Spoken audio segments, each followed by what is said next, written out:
Strat-O-Matic Excel Carryover League.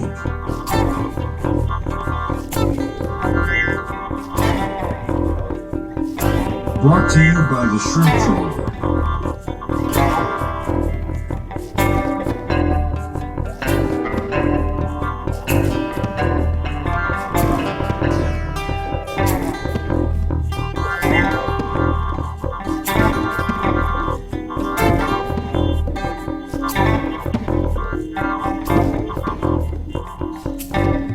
1972 to 1975.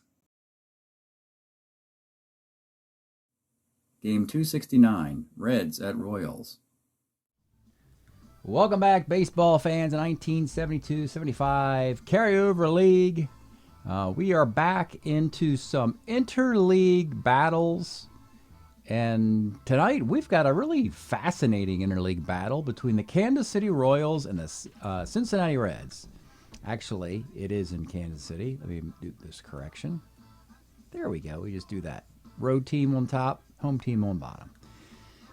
We're at the Fountains in Kansas City for the visiting Reds and the Kansas City Royals. Two interesting teams of the 1970s who never really crossed paths. Kansas City had their battles with the Yankees, and eventually they would face off against the Phillies in the 80 series. You know, the Reds beat the Red Sox and the Yankees in a World Series, but the two teams never met. Just spring training, I'm guessing.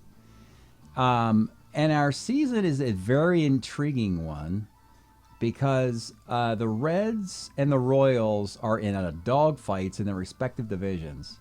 That's right, folks. Right now, the best two divisions in each league are the National League North with the Reds, the Cubs, the Pirates, and the Cardinals, and the American League Midwest with the White Sox, the Kansas City Royals, the Brewers, and Twins.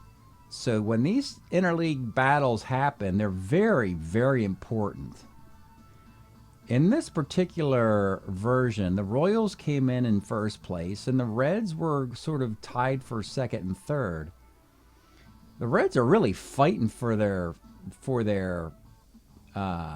birthright, or whatever you want to call the Big Red Machine ticket. I mean, yeah, they're incredible. They've got an incredible offense, solid starting pitching, solid enough starting pitching, decent bullpen, but it's going to be a lot more difficult. We thought when we got them away from the Dodgers out in the American League West, National League West, into their own division, it would get a little easier, but just the opposite, because the Pirates and Reds fight for World Series appearances in this decade. Pirates did it twice. Reds did it 4 times. And then the Royals really aren't supposed to arrive yet, not until 76. But they're kind of a star-crossed team that shot onto, in the expansion 69 and 70-71, they were really good and in the playoffs, which was a surprise. They were overachievers. Then they faded hard, and they had losing records the last 2 years. But now they're back, and they're playing good baseball this year. Let's show you what happened. Our best-of-3 series opened up in Cincinnati, and it was Marty Patton for the Royals versus Don Gullett for the Reds. This is a case where in the first inning, when you get some fortune and you don't take advantage of it, it could cost you. Fred Patek walks, George Brett singles, Lou Piniella walks. And you're thinking, oh boy, if you're Cincinnati, you're in trouble. Amos Otis, fielder's choice, gets a run. A walk reloads the bases, and then Fran Healy gets into a double play. So again, just one run out of an opportunity to punch Don Gullett in the mouth, and he didn't do it. And that could haunt the Kansas City in this game. It stays 1-0. Gullett and Patton putting up goose eggs until the bottom of the 6th. Everything happens after 2 outs. You get a Tony Perez solo homer. Mincher walks, then Tolan, Concepcion, and Geronimo all get singles. Those 3 runs will be more than enough. They tack on a run on the 8th. And the Cincinnati Reds win a very important Game 1, 4-2. I've got to give credit to the Royals in the 9th for trying to make a comeback, down 3. They had a homer by Dwyer, a single, a walk, but then they had a George Brett double play and a fly out to end that. But I have to report on that. So it was a nice finish really showed competitive muscle. Two teams playing, good solid pitching, defense, hitting, that sort of thing. It was, you could tell these teams, are seriously in playoff contention. And we'll shut this game down for a moment, and we'll look at the standings to see where are we right now. This is getting really interesting in both leagues. Let's start at the rest of the American League, and this is the net games above or below 500. American League East is -3, the North -9, the West +3, and the Midwest +3. Overall, the National League is +6 in interleague play. That's because the Reds won a game in this round, and also, more bad news for the American League is that, well, depending how you look at it, and bad news for the National League, really. Off camera, I played at Las Vegas against the Ohio players, and they won 2 straight. So now you got this really interesting dilemma in the National League, where if you're not careful, 2 expansion teams will make the playoffs, of which there are very few tickets. They beat the Ohio players, who are just experiencing a nightmare. Very seldom do I see these numbers in wins and losses. I think 4-14 was the worst start I ever saw. I think there was a Kansas City team that finished 6-20 once, a long time ago, but 2-13, just a horrific nightmare for this poor Ohio expansion team to live through. But that's not what we're here to look at. We're looking at this right now. And right now it hasn't been sorted. The White Sox took 4 straight from the Brewers, so they're a half game behind Kansas City, who just lost. Twins are at 500. So really it's looking at the White Sox and Royals are rising to the top here. But gotta look at this. This is the best division in Strat-O-Matic right now. The Cubs and the Reds just won a game. The Pirates are doing okay, and the poor Cardinals are the team that everybody's punching. So it looks like the Cardinals are going to slip out of this mess. It'll be a 3-horse race. But I tell you, any of these 3 teams that misses the playoffs will be a huge disappointment, let alone if 2 of them miss the playoffs. I'm crossing my fingers all 3 will make it, because I know the quality of these teams. Which is why the series is a little bit more important for the Reds than the Royals. The Royals have a nice bit of a cushion because the Twins and Brewers are starting to fade a little bit. The Reds have no cushion whatsoever. But doesn't matter, because we're in Kansas City for Game 2, and it just gets better, folks. Tell you what, had just a 1-game lead up to this, and this pre-game's lasting 10 minutes. You get a pitching matchup that's fascinating.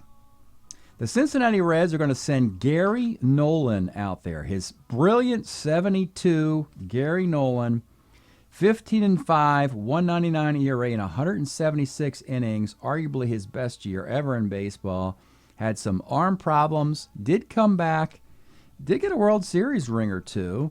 Pitched okay after that, but he just wasn't nearly as good as he was in 72. And the opponent for the Royals, and the Reds don't want to see this guy, Prince Roger Nelson.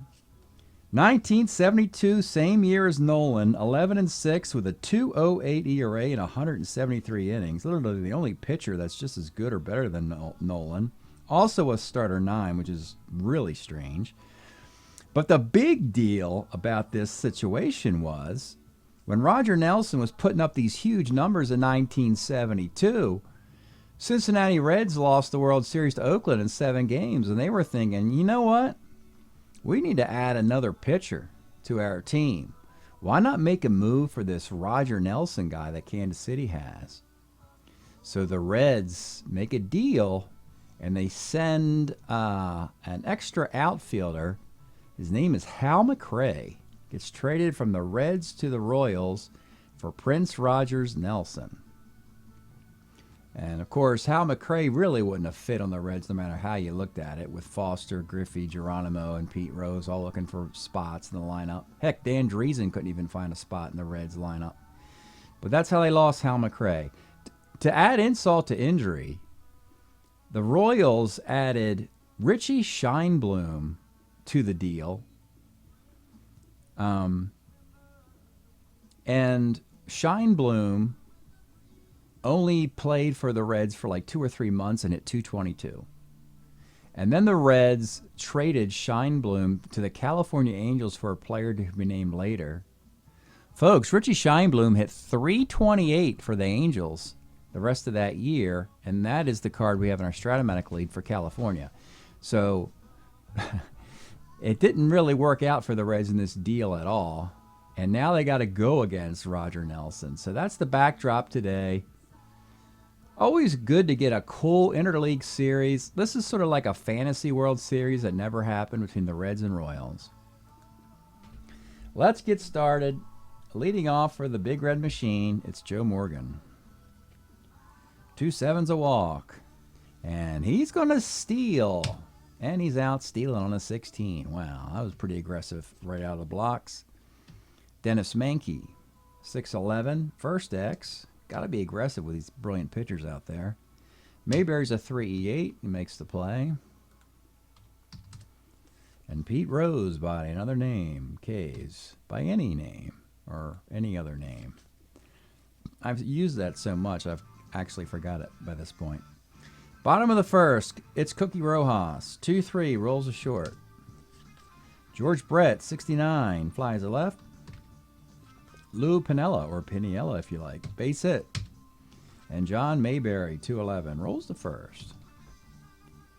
Top of 2, it's Johnny Bench, 59, rolls the second. Tony Perez, 1/7's a K. And Don Mincher, 55, short X. Today it's Heidemann, a 4E19. Potek's got the day off, but he makes the play. Bottom of 2, it's Amos Otis. 2-8, rolls a short. Ed Kirkpatrick, 58, pops the second. Fran Healy, 47, base hit. And with 2 outs, Jim Washer-Dwyer, 6'12", a comebacker to the mound. Briskly played by 2 great pitchers. Top of the third, Bobby Tolan of the Bells, bouncer to second. This is Rojas, a 2 second baseman, makes the play. Concepcion, 64, hits Nelson's card. Homer 111, triple the rest.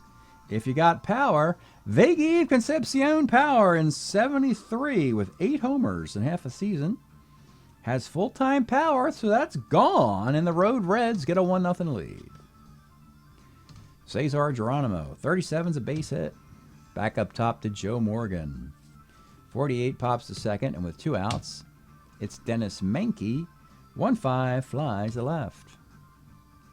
Bottom of the third, Jack Heidemann, 45. He hits the Nolan card for a 2-base hit. Cookie Rojas, 2-5, rolls the third. George Brett, 5'10", catcher's X. This is Bench, a 1E9 catcher. No pass ball there. That's a foul out. Heidemann stays at second for Piniella. 55, short X. Got Concepcion's a 2E21. And he gives up a single on the Tunis. That won't score the run. He's at third. He smothered it. Just kept it from rolling into the outfield. So you got runners in the corners, 2 outs, and it's John Mayberry. 57 is a K. I got to start calling him Big John Mayberry. Or Big Bad John Mayberry, like the Jimmy Dean song. They were calling him Big Bad John, I think. Top of the fourth, it's Pete Rose. 66, off of the Nelson card, 104, base hit for Pete. Johnny Bench, 2-6 is a 6-4-3, double play. And Tony Perez strikes out. So, the Reds fortunate to get a solo shot in this with a 1-0 lead. A lot of great quality pitching in recent Strat games here on YouTube, I've noticed. A lot of 3-1, 1-zip games. It'll be Amos Otis. 1-8 for Amos is a double 1-9, 2-base hit. Ed Kirkpatrick. 1-8's a walk, and the Royals got something going here in the fourth. It'll be Fran Healy. 2-9, let's take a look at Fran Healy's card. Well, nobody really mentioned much when the Giants parted with Healy, sent him from San Francisco to the Royals. But as it turns out, he really bloomed there in half a season in '73, hitting .276 with 6 homers, good quality backstop, -1 arm, very symmetrical card, can draw a walk and hit for some power. Quality year for Fran, arguably the best of his career. 2-9 is triple 1-6, and that is a 2-run triple by your catcher, Fran Healy, on his own card. One of his 2 triples. Infield comes up for Jim Washer Dwyer. 67's a K. Still up for Heidemann. 2-9 is a single, and that will make it 3-1. Runner at first, 1 out for Cookie Rojas. 2-10 is a 1-6-3 double play, but Kansas City takes a 3-1 lead. Into the 5th, it's Don Mincher. 3-6 is single 1-14, gets it. Bobby Tolan of the Bells. 46, skies the center. You know, Bobby Tolan was a spark plug, of course, of the 70-72 Reds, and he's not too pleased having to bat 7th, sometimes 8th in this lineup. Well, this will be his last year. He'll opt out and find a new home. But he's trying to make best of a situation. Didn't work out in that at bat, of course. And here's Concepcion, 55, short X. 40-19 shortstop. That's a double play on the 40-21 shortstop. Tough break for Dave. And Roger Nelson's having a nice day. 1 gopher ball, and that's it. 3-1 Royals, bottom of the 5th. Let's pause a moment for station identification. This is the Shrimp Trawler video channel. Este es el canal de videos de camaroneros. Bottom of the 5th in Kansas City. It'll be George Brett. 55, rolls to second. Lou Piniella, 48, on a single and a 16, gets it. John Mayberry, Big Bad John, 46, double 1-4 off a null, and they're getting to him now in the middle innings. 2 base hits, second and third, you got to bring it up for Amos Otis. 66 is a sac fly, it is 4-1. Runner at second, 2 outs for Ed Kirkpatrick. This is a strikeout to end the frame. A 4-1 game. And interesting is that the Royals have one of the weaker bullpens in the sport. But unfortunately for Cincinnati, Roger Nelson's a starter 9. So it's not like they're going to yank him in the 6th, 7th, or 8th inning anyway. They might just ride him all the way, and it's like, well, if he, can't win, we're not going to be able to go back to Cincinnati for Game 3. So, yeah, top of the 6th, 4-1 Royals. Cesar Geronimo. 49 pops to third.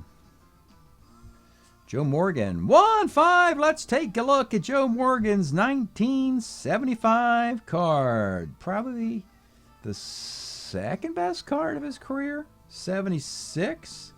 Being just a little bit better. More homers. Slightly better defense.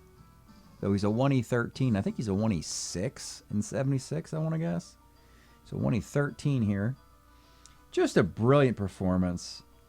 132 walks, 17 homers, a 327 average. And, the biggest, probably the player trade that impacted this decade more than any other player trade. Morgan arriving in Cincinnati. You could say Reggie arriving in New York. I'd understand that.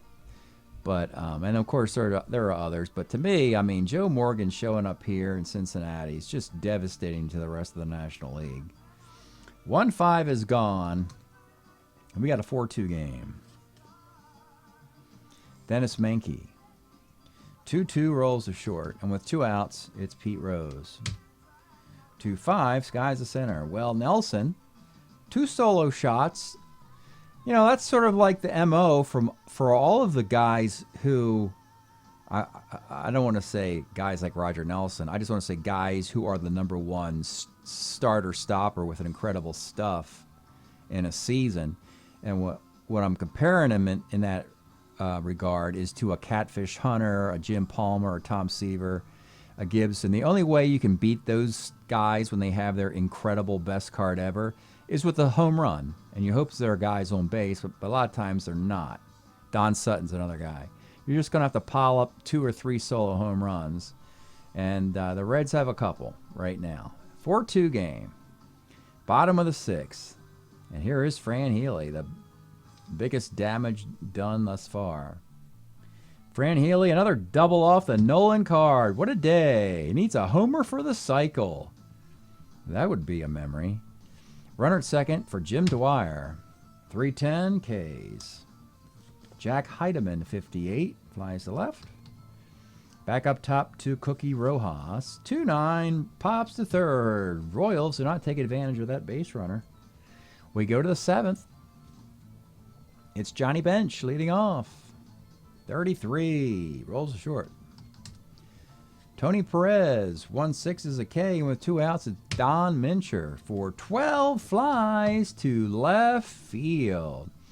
Stretch time here in Kansas City of a 4-2 lead in the fountains of Kauffman Stadium, wherever they called it back then. We've been enjoying listening to, believe it or not, Kansas, I know, different state, the Kansas LP of 74, the first one, before they did Left Overture and Point of No Return, they did this wonderful thing. Doesn't get a lot of airplay compared to the other ones, but it fits into the timeline, 72 to 75. Left Overture by Kansas was released in 76. I could play that one, but I thought I'd give this one a spin tonight for y'all. Kind of regional sort of thing happening there, across the border. Anyway, back to the game. Bottom of the 7th. Royals want to add to a 2-run lead. Gary Nolan's a starter 7. Got to break him to get him out of there. He'll be chasing a win. And it's George Brett leading off. 4-4 homer, 1-9. Fly ball the rest, and he gets the 9. It's been that kind of day for Gary Nolan. Just goes over the outstretched glove of Bobby Tolan in right field, and it is a 5-2 game. A year ago, Brett wouldn't have had power. They gave him full-time power in 75 with 11 dingers. Next year, they might improve him to his 76 card when he wins his first batting title, edging out previously mentioned Hal McRae, teammate. Lou Piniella. 1-8 for Lou's a base hit. And we're 1 batter away from breaking Gary Nolan. It's John Mayberry. Big Bad John, 47. Single 1-7. Doesn't get it. And Nolan gets a reprieve from the governor. Still in there. 1 out, 1-on-1 out, Amos Otis. 57's a K, and with 2 outs, it's Ed Kirkpatrick. 34 rolls to first. Can we bring in some defense to help Roger the rest of the way with a 3-run lead? We can. Patek. And Al Cowens. I'll take Kirkpatrick out of the game. I'll put Fred Patek in at short. Heidemann can go to... Cowens will come in for Heidemann. In right field, Dwyer will go to left, Lou Piniella will go to DH, and we'll go to the 8th. It's a 5-2 game for Prince Roger Nelson. The Royals have all their defense out there in the top of the 8th. Very rare to see the Reds humbled like this. They are probably at the top of the game of crooked number inning team. This is the one team, the Reds, most likely to put a 16-burger up there and win a game like 16-4, 16-5. They're one of the franchises that has a tendency to blow my league ERA because they'll get 16 runs or 18 runs in a game, and then, of course, once the league ERA gets that high, you can't bring it back down because you can't get anything less than 0, of course. So if the Reds get 16 runs 2, 4, 6, 8 times a year, that'll skew my results. Top of the 8th. Leading off, it'll be Bobby Tolan. 2 7's a K. Dave Concepcion homered earlier. 2-3, flies to right. And with 2 outs, it's Geronimo. 38 is a K. Roger Nelson doing a number.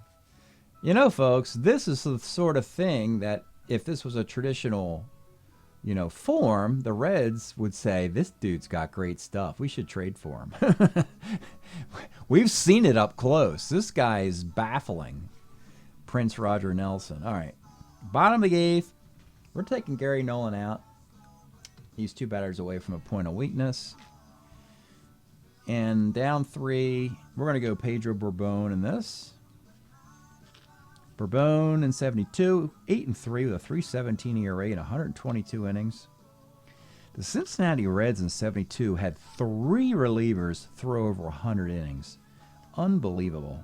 You had Tom Hall, Pedro Borbon, and Clay Carroll. That's a lot of work for a bullpen.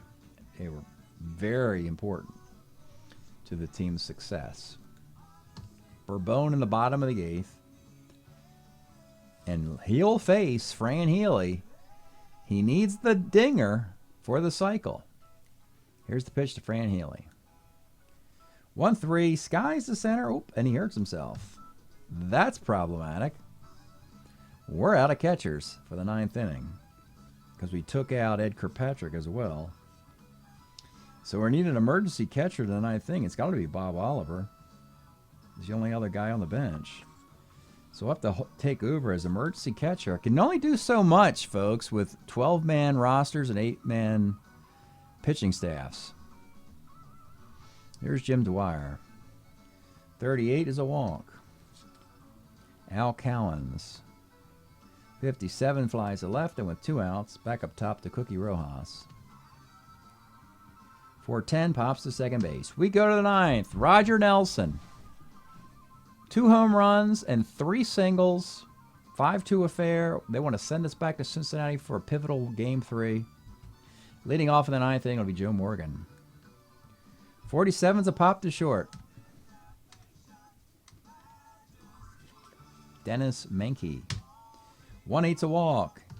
And it's Pete Rose. Let's take a look at some Reds now, since this game's getting near the end. Pete Rose. This is an MVP. We got a couple, actually, coming up. 73 MVP. Mostly because how he destroys right-handed pitching in this particular version. Frankly, the 70 and 69 Rose cards are much more amazing, but I guess they figured he hadn't gotten an MVP yet, so let's give him the 73 when it was really close. Also, he had 745 plate appearances and is a 1 in left field. The pitch to Pete Rose. 1-6, right in the wheelhouse. Triple, 1-6, double the rest. That's a double. Menke stops at third, and this is not what you wanted. You got Johnny Bench walking in the batter's box as a tie run. So let's take a look, folks. Told you, multiple MVPs. Multiple. So Johnny Bench is also an MVP with the 72 card. He also won it in 70, and what I still think has to be a misprint, he was 24 years old.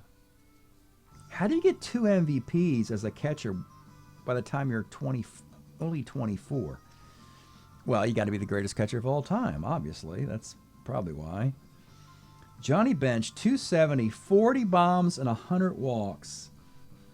And an OPS over 1,000, I believe. Might have to double check that. Funny part about all these incredible catchers like Carlton Fisk, Thurman Munson, Johnny Bench et al., very seldom do they get 1,000 OPS. They might get like a 913, 940. It's very difficult for a catcher to get over 1,000. But anyway, enough. Here it is.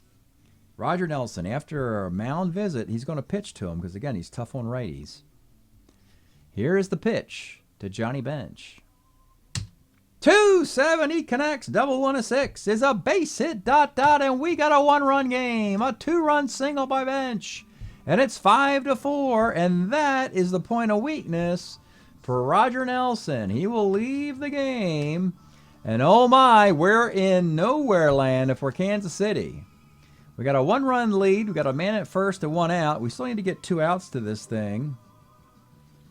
And we've got Bill Gogolewski, Horatio Pena, Joe Horner, and Doug Bird. And I'm just going to go to the closer and say, beat the closer. It's all we can do.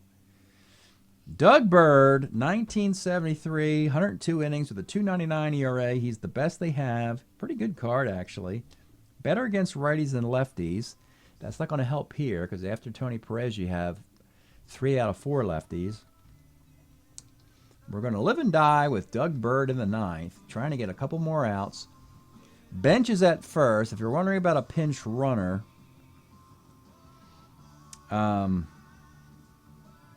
I really don't like to take Johnny Bench out for any reason whatsoever. Foster and Gilbreth are better base runners. Bob Barton's a backup catcher. But the way the Reds swing, it's either going to be gone. Yeah, I'm not pinch running for Johnny Bench. That's silly. Plus, he's a good base runner. He's a 12? Yeah, he's a 12. So Doug Bird comes on in with a runner at first and 1 out in the 9th inning. He'll face Tony Perez. Let's take a look at Tony's card. So glad he was when he heard the news. Probably no Cincinnati player was more overjoyed than when Tony Perez in 2 strokes heard, number 1, Joe Morgan's coming to town. Number 2, Lee May is leaving. So you can play first base and you don't have to play third base anymore. So that had to delight Tony Perez. In 73, he had 27 homers, a .314 average, and 74 walks. Best year since 70. And here he is with a runner at first and 1 out. The pitch to Tony Perez. 1-2 is hit by the pitch, and Doug Bird got some chin music in there, a little too close. We got 2 on with 1 out, and it's not getting any better for the Royals. You got Don Mincher. Let's take a look at this free agent. Mincher did not play. This is kind of funny. He didn't play for the Reds, but in 1972, guess who played for the Oakland A's? Yep, Don Mincher, one of their 8 first basemen they had.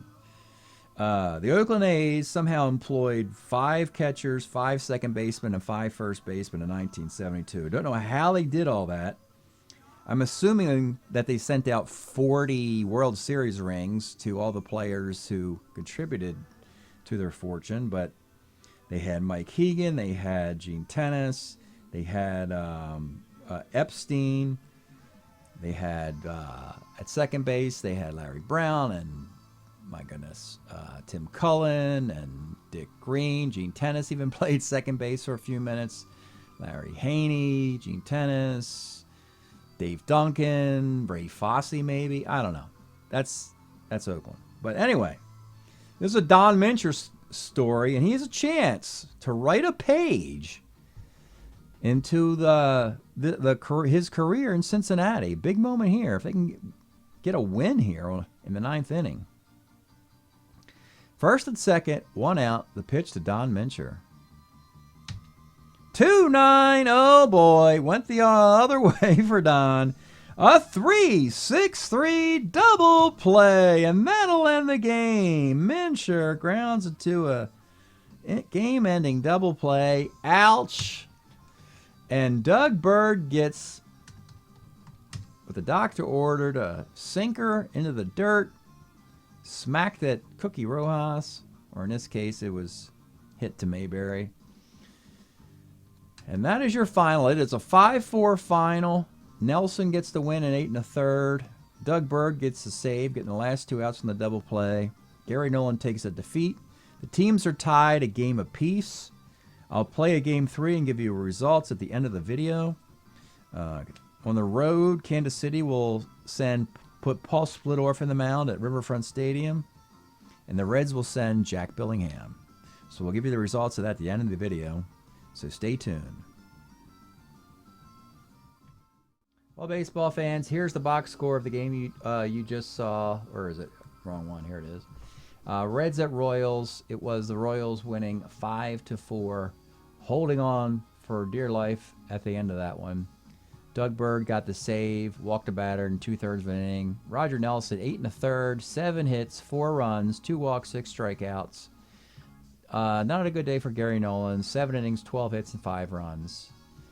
Home team has won a lot of these interleague games, as you have seen. Very high winning percentage. I'll recompute it at the end of interleague play. But let's see what happens when we go back to Cincinnati for Game 3. A game that early on neither pitcher wanted to win. It's Paul Splittorff for the visiting Royals against Jack Billingham. Bottom of the second, well, first of all, bottom of the first, Morgan leads off with a walk, steals a base, and George Foster is inserted into the lineup, hits a Lomax. That's not how to get more playing time, George.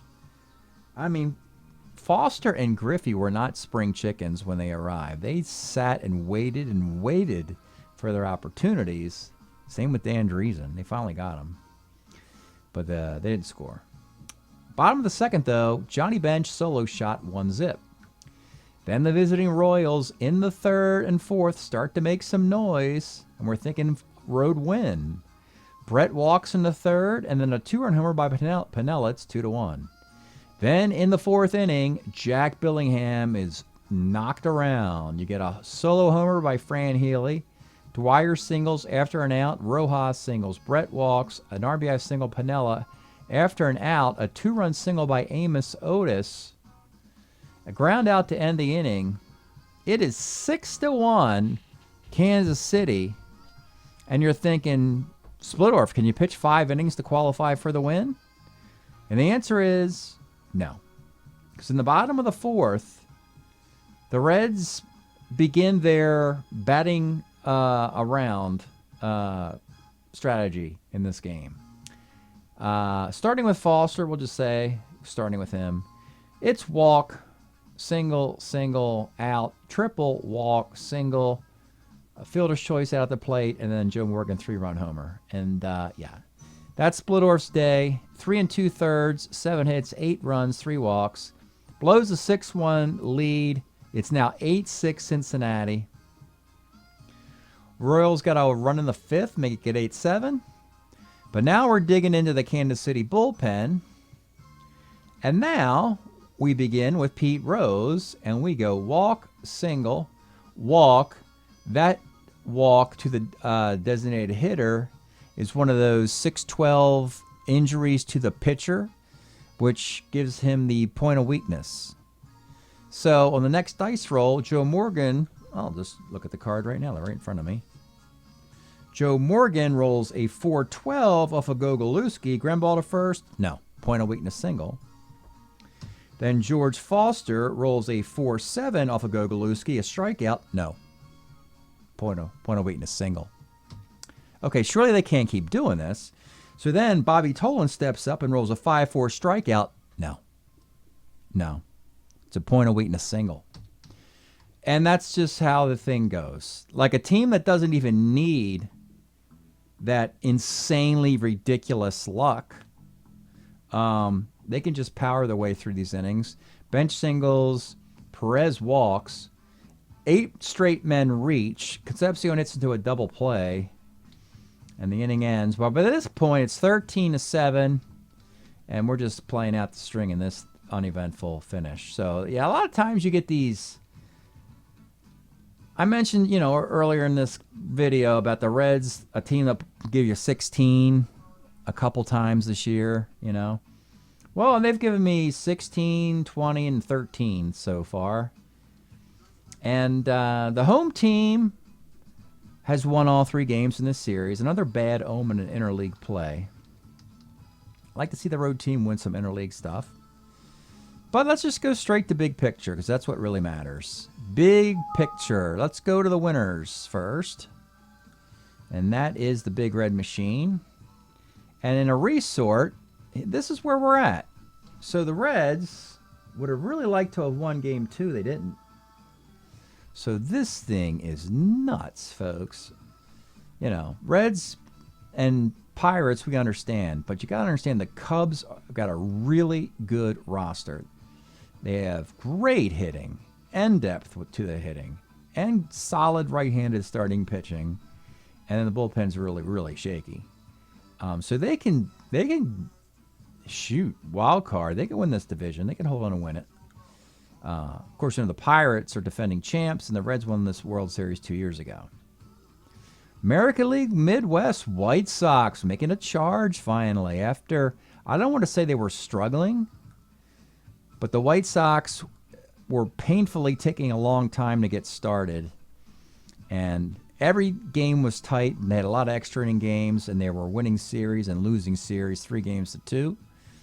They find themselves just a half game behind a Royals team that they lost to head-to-head, so they don't have the tiebreaker should it come to that. The Royals have the head-to-head tiebreaker. But that's going to be a wild finish unless the Twins can somehow make some noise in that division. So that's it. for tonight.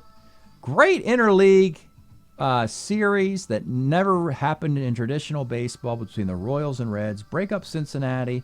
They took care of business. They took 2 out of 3, and they needed it more. Thanks for checking this out. We'll see you next time.